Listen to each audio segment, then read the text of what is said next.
Is faith an attempt to manufacture certainty out of uncertainty?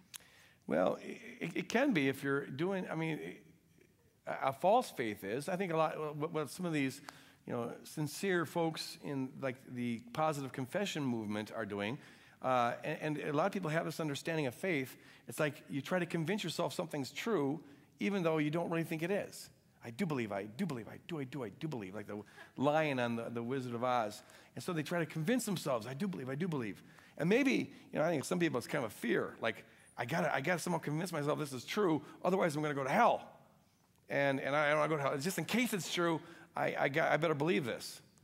And I would just encourage you to, look at God knows what's really going on. And he's not, there's no virtue in trying to convince yourself something is true if you don't think it's true. That's not faith. Faith is when you aren't certain something's true, but you have enough to go on to make a commitment. That's what faith is. When you get married, you're not sure. There's no way you know for sure there's going to be a happy marriage. It's a big risk. Somebody say amen here. But don't do it if your spouse is sitting next to you. Too late. No, it's a tremendous, in fact, there's a lot of parallels between getting married and following Jesus. Come on, it's a big risk. Man, people are so complex. You don't know what you're buying. They put their best foot forward. That's what you saw. And some of those feet can look really good.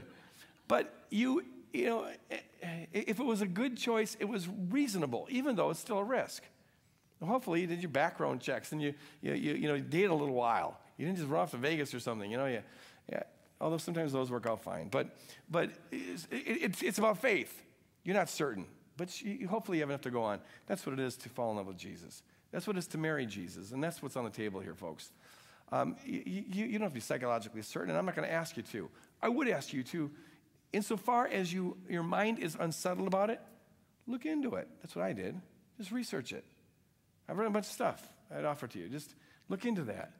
You don't have to try anything. Just be real.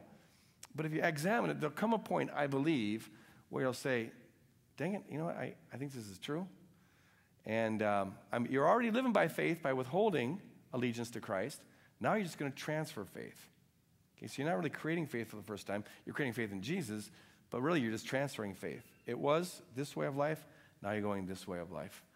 And my hope and prayer is that everybody in this room at some point comes to the point where they're willing to make that, able to make that faith decision and surrender their life to Christ.